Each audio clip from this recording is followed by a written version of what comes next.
क्या हजार से लाखों का सफर आपको मुश्किल लगता है, लेकिन वो उतना है नहीं। कैसे जानते हैं आज के एक वीडियो में, और वो भी स्टेप बाय स्टेप तरीके से, सिंपल लैंग्वेज में। और एक ऐसी वेबसाइट भी आज देखेंगे जो ये प्रोसेस में आपकी मदद करेगी। कोई भी चीज़ इनिशियली डिफ़िकल्ट लग सकती है, लेकिन आज ये वीडियो आपको वही सिंप्लीफाई करके बताने की कोशिश करेगा। दुनिया के सबसे बड़े इन्वेस्टर वॉरेन बफेट का मानना है, अगर इन्वेस्टमेंट के लिए बहुत डिफ़िकल्ट वाला अलजेब्रा या मैथ्स पढ़ने की ज़रूरत होगी तो उससे तो अच्छा होगा कि मैं न्यूज़पेपर ही बेचूं। यानी आप जितना समझते हो उतना इन्वेस्टिंग डिफ़िकल्ट नहीं है। स्टॉक मार्केट दूर से जितना मुश्किल लगता है उतना बिल्कुल भी नहीं है। और अगर कोई उसके प्रति मन में डर भी पालता है तो ये वीडियो खत्म होते होते आज वो भी निकल जाएगा। अगर आपको सीरियसली इन्वेस्टमेंट करना है और उससे वेल्थ क्रिएट करनी है तो ये एक सही वीडियो है जिस तक आप आज पहुंचे हो। आप खुद की इन्वेस्टमेंट शुरू कर सकते हो, अच्छा स्टॉक पिक कर सकते हो।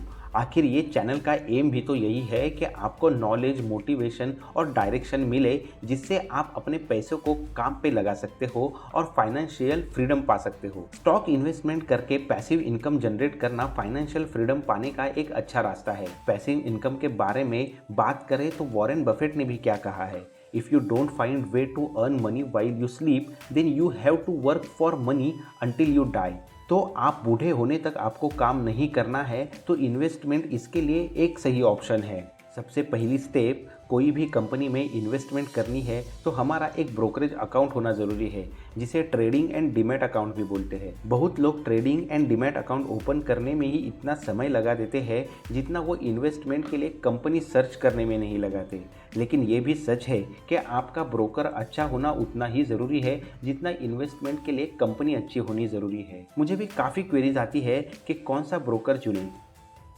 दोस्तों, मेरे एक्सपीरियंस से मैं सजेस्ट करूंगा आप ज़ीरोधा में अकाउंट ओपन कर सकते हो। यहाँ स्टॉक की डिलीवरी लेना यानी लॉन्ग टर्म के लिए निवेश करना फ्री है। तो आप वेल्थ क्रिएट करने के लिए सिलेक्टेड कंपनी के स्टॉक अपने अकाउंट में खरीद के अक्यूमुलेट यानी जमा करते रह सकते हो, और फिर जो भी डिविडेंड आपको इशू होगा वो आपके सीधे बैंक अकाउंट में डिपॉजिट होता रहेगा। डिविडेंड यानी कंपनी ने अपने शेयर होल्डर्स को अपने कंपनी के प्रॉफिट का दिया हुआ हिस्सा ही होता है। आपको इसके बारे में, अकाउंट ओपनिंग के बारे में कोई भी क्वेरी हो तो आप कमेंट करके ज़रूर पूछें। आपके लिए ज़ीरोधा का अकाउंट ओपनिंग लिंक भी डिस्क्रिप्शन में अवेलेबल है।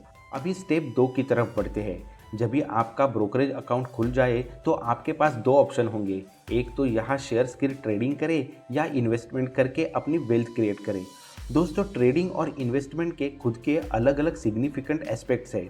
इन्वेस्टमेंट एक इस तरीके से है जैसे कोई घर खरीद लेता है तो क्या हर रोज़ उसकी कीमत कितनी बढ़ी ये चेक करता है?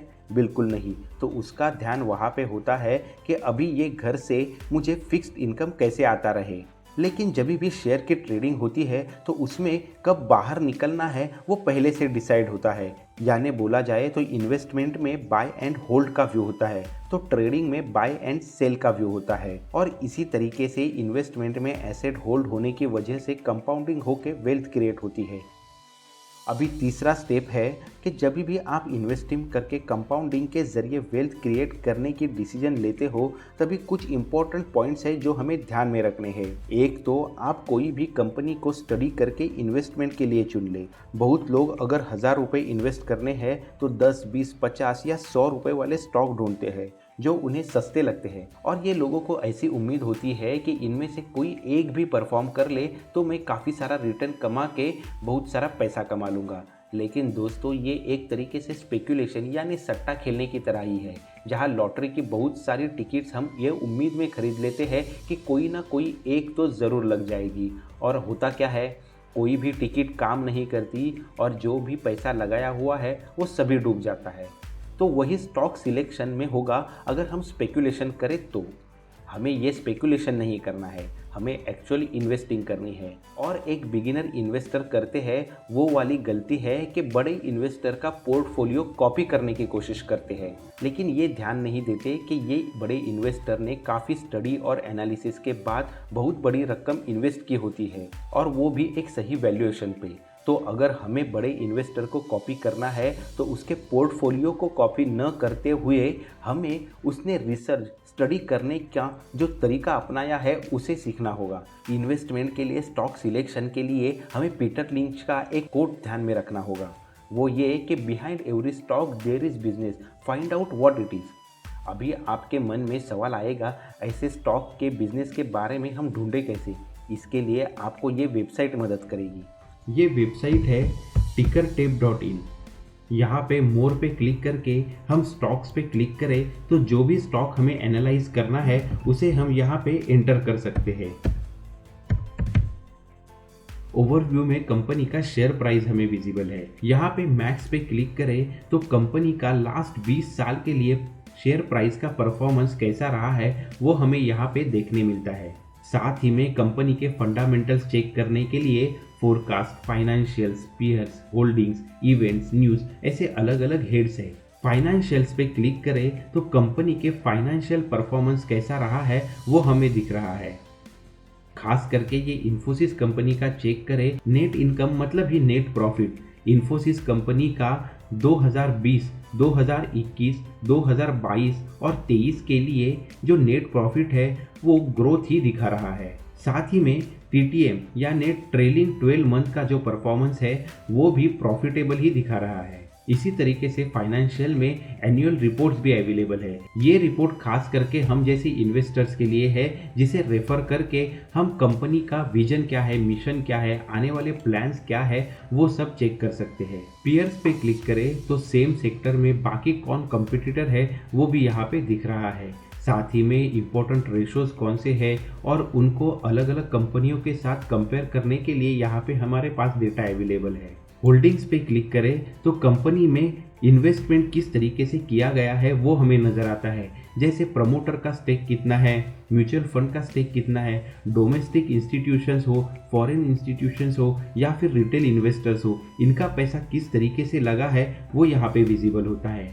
कंपनी के रिलेटेड इवेंट्स या न्यूज़ वो भी हमें यहाँ पे देखने मिलते हैं। हम देख सकते हैं लास्ट जो डिविडेंड कंपनी ने दिया था वो 18 रुपये का अक्टूबर 25, 2023 को दिया हुआ है।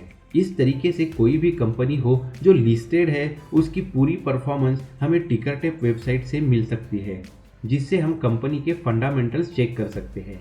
अभी चौथा स्टेप एक कंसेप्ट है जो वॉरेन बफेट भी मानते हैं। वॉरेन बफेट कहते हैं, I want a simple business, easy to understand and then I can see in general way where they will be 10 years from now. If I can't see where they will be 10 years from now, I don't want to invest in that. यानी Warren Buffett को यही कहना है, I don't invest in business which I don't understand. हम में से बहुत लोग उस टेक्नोलॉजी या कंपनी में निवेश करने की सोचते हैं जिसका हमें काफ़ी कम नॉलेज है, लेकिन सिर्फ न्यूज़ से ऐसा लगता है कि ये आगे जाके बहुत अच्छा परफॉर्म करेगी। अभी एग्जाम्पल देखें तो ग्रीन एनर्जी को लेके लोग 10 साल पहले भी काफ़ी पॉजिटिव थे, लेकिन उस सेगमेंट में काम करने वाली सुज़लॉन कंपनी को देखें तो उसका परफॉर्मेंस तो आज काफ़ी डिग्रेडेड नज़र आता है। ये और इसके जैसी काफ़ी ऐसी कंपनियां हैं जिनमें लगाई गई उम्मीदें आज सिर्फ उम्मीदें बन के रह चुकी है। सिर्फ हमें होप है इसलिए कंपनी परफॉर्म नहीं करेगी, लेकिन जो सिंपल अंदाज़ा आम इंसान भी लगा सकता है, जैसे लोग कौन सा बिस्किट ज़्यादा खाते हैं, वो कौन से नूडल्स खाना पसंद करते हैं, और ऐसी कंपनी स्टडी करके भी हम लोग इन्वेस्ट कर सकते हैं।